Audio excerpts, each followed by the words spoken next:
Thanks for tuning back in. I'm Tommy Campbell, still bald, still in my basement, and still trying to figure out why you would pose with a bunch of unhealthy sugar cereals and bad coffee, and then ramble about Clinton emails and win for 90 minutes before trying to put the fear in America with the idea of healthcare for all. And you're not going to be allowed. You're all going to be thrown into a communist system. It's a communist system. You're going to be thrown into a system where everybody gets health care. Yeah, that thing that works for every other developed nation on earth. Horrible. He's up there with a tray of sun-drenched sausage and a box of Fruit Loops. Healthcare for all, that is evil. I say junk food for all, at any price. Grocery price gouging is something Kamala is going after. And what is with the weird dollhouse, okay? I mean, did he borrow some of the date bait from Matt Gaetz' hotel room? Weird. Donald Trump should have kept that ear maxi pad on to go with these ridiculous shoulder pads from the Liffey Twitter interview because he could not stop with the faceplants. And I guess it's fortunate that JD Vance, aka James Donald Bowman, aka James Hamill, is a devoted couch pounder because he is constantly falling over on his own stupid, from women's rights to his Gangs of New York history lesson. Maybe that's how it all started with JD. Guy makes a fool of himself, falls into the cushions, and then in love. Here's JD on the plane getting ready to own the libs. Yeah, JD, maybe if you want to melt all the snowflakes, you should flip over the paper that shows Biden and Harris are crushing it. I guess he's too focused on getting his eyeliner perfect for the subpar 0-calorie beverage shot. This is just so weird. Look at that. It's not just that they did this photo, it's that they posted it. No one near them said, you might want to Photoshop that. It is pouring MAGA tears. I played in 35 countries for over 2 decades, but most days you'll find me here. Thanks for taking in this bald comedian's take on things. Please join the best subscribers on YouTube while I blast the latest and stupid and more. Guys, it's great to be here. It's great to be part of VFW Post 92. I've actually got the card right here in my pocket. I'm officially a member, so this is not the last time you're going to see me. Ouch, JD. You'd think the Ohio guy would have the Spinal Tap Hello Cleveland moment ingrained in his brain. Good cover saying, you got the card. That prop was as unnecessary as Trump's Folgers pyramid. As a stand-up comedian of over 25 years, I've seen these intros many times. Your next act is hilarious. I work with him all the time. He's fantastic. Please welcome to the stage. Okay. Sir. Senator Vance, Chris Cameron at the New York Times, you were talking about the relationship between crime and immigration, and my question is on that issue. Please. In an interview when you were running for Senate in September 2021, you were speaking with Jack Murphy, and you were talking about previous waves of immigration to the United States. You said the following: you had this massive wave of primarily Italian, Irish, and German immigration, and that had its problems and that had its consequences. You pointed to these problems as being higher crime rates, ethnic enclaves, and inter-ethnic conflict.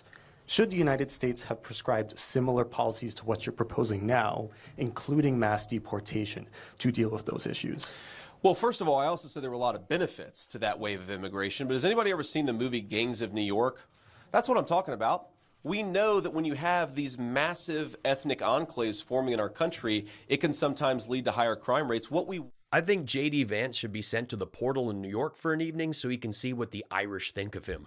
There's a lot here, but it is alarming that a vice presidential candidate thinks he knows history because he watches Leonardo DiCaprio films. Titanic was a blockbuster too, but most of that movie was fiction. Has he ever even seen the film? U2 did the theme song, The Hands That Built America, because the Irish did. It's not just that a country has immigrants, it's that people are being conditioned to fear and reject others because they may look and sound different, or simply because they are newcomers. Gangs of New York is a great movie, worth it for the Daniel Day-Lewis performance alone, but it's not a documentary. Historians have ripped this film to bits and only agree on the accuracy of the sets, costume design, and the nativism and racism depicted. Lauren Boebert complains about immigrants in Colorado while her son goes on crime sprees. School shooters, white teenagers. Trump wannabe assassin, young white male. And Trump himself is a convicted felon, not an immigrant. Mike Lindell, not an immigrant, wore an ankle monitor, been to jail multiple times, and also constantly references films. In history, where we're at right now, if you remember the movie The Terminator, Brandon, right? Remember that they beat the machines eventually. So what did the machines do? They took a time thing back to that way back then. This man is so against machines that he can't bring himself to say time machine. It's a time thing. Time thing. With that lady and the guy in the machines, I think her name was Connor. Remember that? I don't know if you ever seen Terminator. I just seen clips of it. It's rated R and doesn't feature Kevin Sorbo, so that's a hard no for the roasted chestnut Evel Knievel. Plus, he hasn't figured out how to Netflix in his tanning bed. Well, I'm going to tell everybody anyway. So in that movie, it got to be where machines and computers took over in robots, and artificial intelligence, all this stuff took over in robots. And robots. The simplest words are so hard for Tom Selleck's slow cousin. Took over in robots, and in the movie they had stopped it, but then the machines through time sent people back, or sent a machine back, the Terminator, to kill the people that were the ones that said, hey, we have to get rid of the machines. We have to stop the machines. Okay? The Sue Your Toaster guy is raging against machines and confusing summer blockbusters with reality. Now, did they succeed? No, of course there was a trilogy, blah, blah, blah. But I'm telling you where we're at, people, in this world, right now at this time in history. Machines aren't going anywhere, Mike, and you're using several right now. But this wasn't the first time Lindell referenced summer blockbusters. Just this week, he talked this. I'd like to, put this administration, and I'll bring it up to him, and I'm sure he'll say go for it.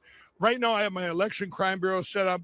Lawyers, cyber guys. I've forgotten more about election platforms than any. I just went through a deposition with Smartmatic, and this is a week ago, and she goes, what makes you think you know more about elections than all the experts? And I said, you could add them all together and I know more.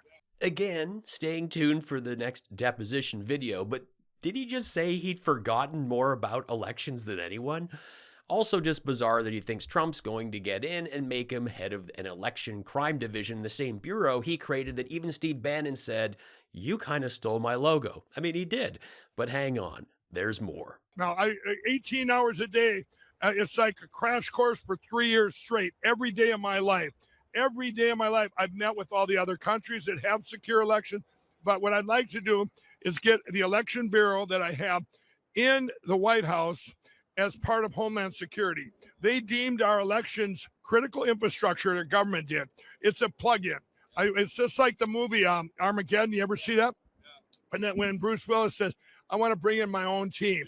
I'll go do it, but I want my own team. I want my own team in there, and I don't need anyone else telling me how our elections should be run, and we will secure them, and we'll make them the best in the world. That's what I'd like to be doing in there and put that in place. And I believe, and he will like that because he knows we. Just like Armageddon. Spoiler alert, Bruce Willis dies at the end, Mike. What is with these people that claim to be all about freedom and then say, we're going to do it our way, no input, nobody can tell us what to do? This guy blew all his pillow cash, so he's hoping for a Homeland Security gig. He has multiple arrests, stints in jail, wore an ankle monitor, former addict and gambler, banned from casinos. Pure idiocracy. I make this show 100% on my own thanks to you. If you love what I do, drop me a super thanks, consider leaving me a PayPal tip, or hit the join button to support what I do here. Seriously, JD, these are Vivek numbers. Are you just trying to rub it in his face at this point? Kamala Harris worked at McDonald's while putting herself through college and has had a hugely successful private and public career, and she's never forgotten the challenge of getting a home. Not everyone's dad can hand them his empire. Her economic plan was met with much criticism from the right, who hate the idea of helping people and can never just see the big picture. Whether you're constructing a bridge or a home, you are employing people and improving lives and making the country and the world a better place because we're all connected. Kamala Harris wants to give $25,000 to illegal aliens to buy American homes. This will only further exacerbate the housing shortage in our country. It's a disgrace. We should be making it easier and more affordable for American citizens to buy homes. Bang my head against the wall, please. Oh, wait, there's more. Stephen Miller. The Harris Housing Plan. Step 1, import 15 million illegal aliens. Step 2, give them a $25,000 taxpayers' subsidy to purchase their own home. Step 3, give free public housing to all illegals who can't afford a home. Seeking asylum is not illegal. You are coming through a legal channel, and if accepted into the country, you will have to wait a year to apply for permanent residency, and I believe another 4 for citizenship. Here are the facts regarding her plan to provide a historic $25,000 down payment support for first-time home buyers.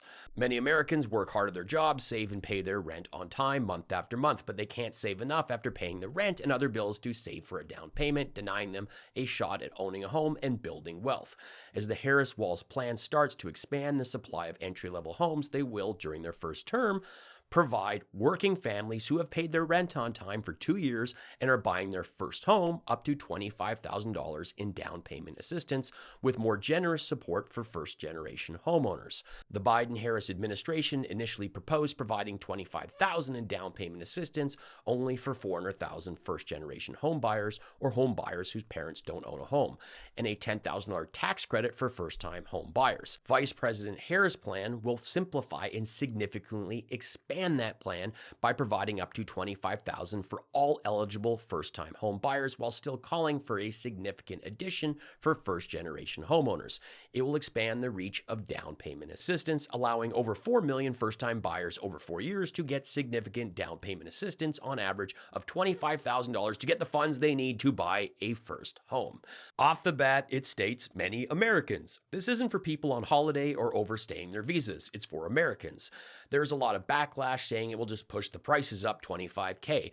And I'm not saying that in some markets that is not possible, but come on. People are getting the opportunity to get in a house with a mortgage instead of the endless rent cycle.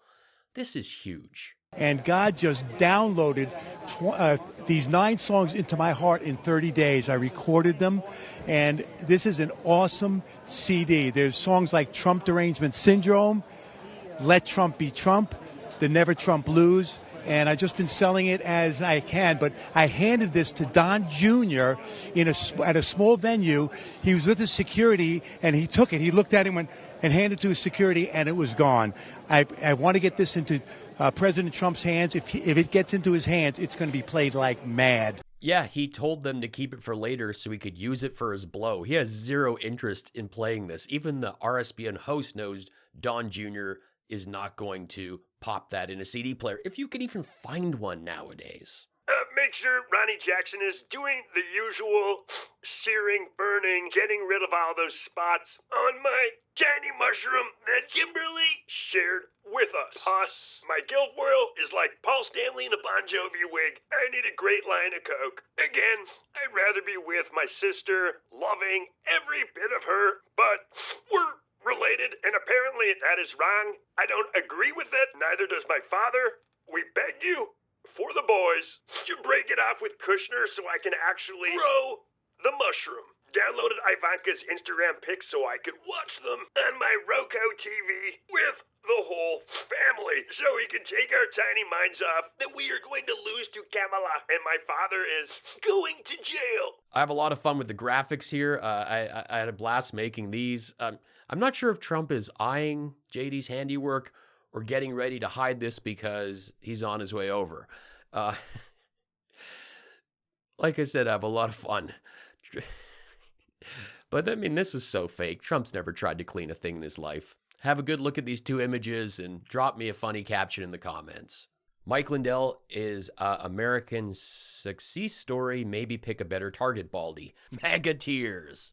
Comedian? Nope. MAGA tears. Trump is returning. Deal with it, libs, cause you're fired. MAGA tears. Worth it alone for the Daniel There's a lot here. But it is alarming that a vice presidential candidate thinks he knows history because he watches Leonardo DiCaprio films. Ouch, JD. You'd think the Ohio guy would have the Spinal Tap Hello Cleveland. I say junk food for all at any price. Yes, watch out for the prices on Cinnamon Toast Crunch. And again, grocery price history lesson. Maybe that's how it all started with JD. Guy makes a fool of himself, falls into the cushions, and then in love. Thanks for watching. Please stick around and check out another one of my videos. Say hello in the comments, find my stand-up on Spotify, streamed by millions, and add me on Facebook and Instagram. It all helps. Be cool, be kind, take care.